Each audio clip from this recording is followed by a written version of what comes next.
adjusted the criminal code in a lot of ways, and it was a first step, I think, in decriminalizing, which I think is an important piece of the conversation.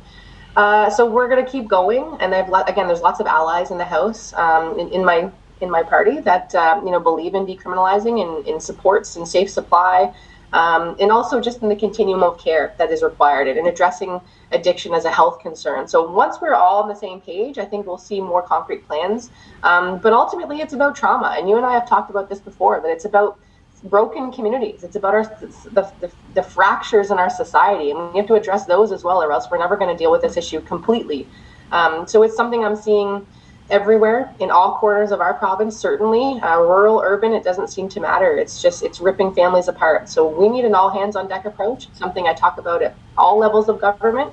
But it's not going to be an easy fix, that's for sure. It's got to be a multi-pronged approach. In England, they don't have that problem. They have a huge building, and they spend a lot of resources on people that's addicted. They're making sure they got everything. Like here, okay, they're going to have a new provincial jail. They should have a strong rehab center that, okay, you get caught stealing, you're going to go 1 year in jail, maybe being in a cell for 1 week. You say, listen, there's a nice strong drug rehab center, because once you're hooked on crystal meth, there's no going back. Your brains are fried forever. Mm. And that's the difference between that and other drugs. So, yeah, for sure. Where are we going to go with this issue? Is it just going to shit happens, just continue on? I don't think we can. I mean, we're losing people left, right, and center. I can't think of a family that's not impacted by this right now. So we're certainly at that crisis level. And no, we can't. We can't just kind of turn a blind eye. We've really got to address this. Actually, my office is going to be holding a health roundtable, and this is going to be one of the topics. Is like what's happening in our communities around drug addiction and substance abuse issues, and in particular around mental or crystal meth, because as you said, it's kind of in a category all of its own.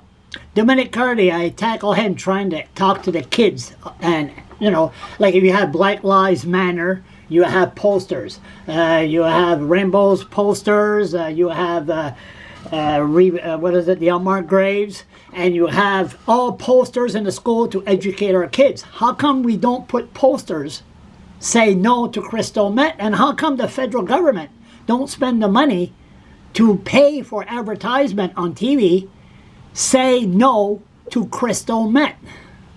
That's a good question. I'll ask somebody that, because I think you're right. It would be really great to see investments made and a really concerted effort to get accurate information out there. And so many youth who are experiencing trauma and don't know where to turn, they're turning to drugs, and they don't know what they're putting in their bodies. So we need education. Now, Janica, there's one thing about me. You said I'm going to ask them that, and I'm going to remind you with the camera. Did you ask them that?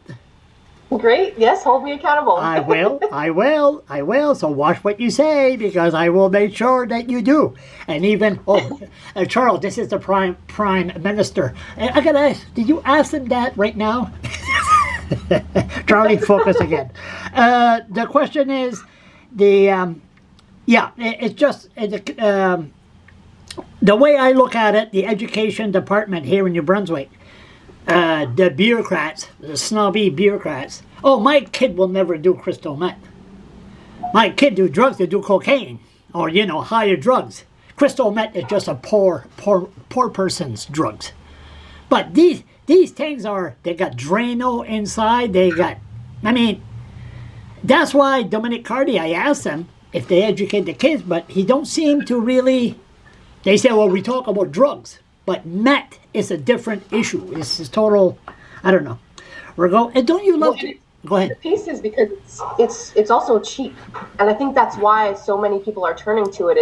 And also because, as we know with a lot of substances, is that you have to chase that initial high, the way that tolerances work with different drugs. And so people are chasing sometimes that euphoric feeling. And if you can't find it from your regular drug of choice, many are turning to crystal meth because of it, because it's so powerful and so potent and also really, really cheap. And that's, again, another recipe for disaster. How come they can't be a drunk like me? Okay, no, sorry. Okay, but I mean, if you want, everybody needs, to relax, but crystal meth? No, I don't think so. Hey, marijuana, that's why it's legal, right? Smoke a joint and relax, but not me. I can't stand marijuana. Hey, it's legal. I can talk about it. Listen, when's the last time you walked around Fredericton? Last time I walked around Fredericton? I went for a walk last week, actually. Did you find the city's getting a little bit dirty? A lot of trash around?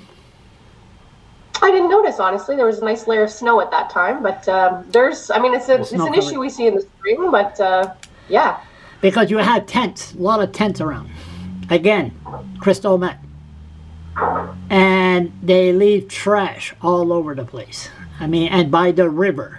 And you don't see him. Yesterday it's funny, I did a video like this with the mayor and Kate Rogers, and I told her the green zone, this problem, which I've been bugging her for a month. So when I had her like this, my God, I said, what are you doing about it? It's been there for a month. So guess what? They were there this morning, I guess. They were the trucks and everything. So, but she said, nice. Yeah, it's nice, very nice. But they said that, she said, take a picture, do a video, and send it to me, and we'll have a look at it. But it's different garbage than it was 3 years ago, because now there's needles, and you can't just send the kids from school and go clean. And the St. John River is federal, I guess, and it's all filthy, full of garbage every spring. Are you concerned about that? Are you, as an MP, are you going to maybe in the spring go have a look and see, hey, something has got to be done here?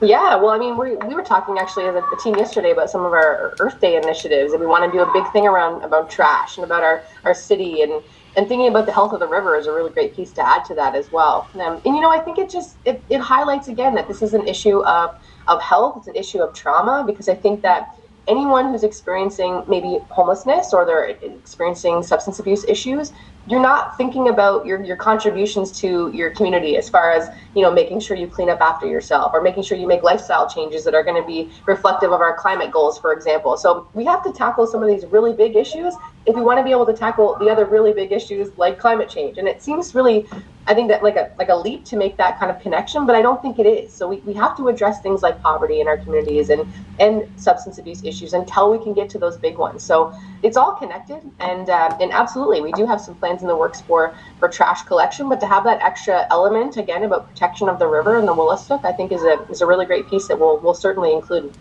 You ever going to see the name change from the St. John River to, what do you call Willistook? Yeah. I hope so. You hope so? I brought that to the Minister of Heritage when I was a member of the Green Party still. So we're going to be still pushing that. And it's something that is such a concrete step of reconciliation, because the river is intricately tied to the identity of the Willistook people, the people of the beautiful Bountiful River. And I just think it's such a win-win for everyone that I'm surprised it hasn't already been done. But it's something I talk about regularly with Chief Polches, for example. It's something that he's deeply passionate about seeing happen. So I'm helping any way that I can, connecting kind of the dots and ensuring that the federal side of it, the responsibility that we have, is certainly upheld. I remember. But we need the province as well. I remember when I was in St. John, the good old day, working at the shipyard, and the Core Party was born. You weren't even born then. Anyway, so it turned, boy, am I that old?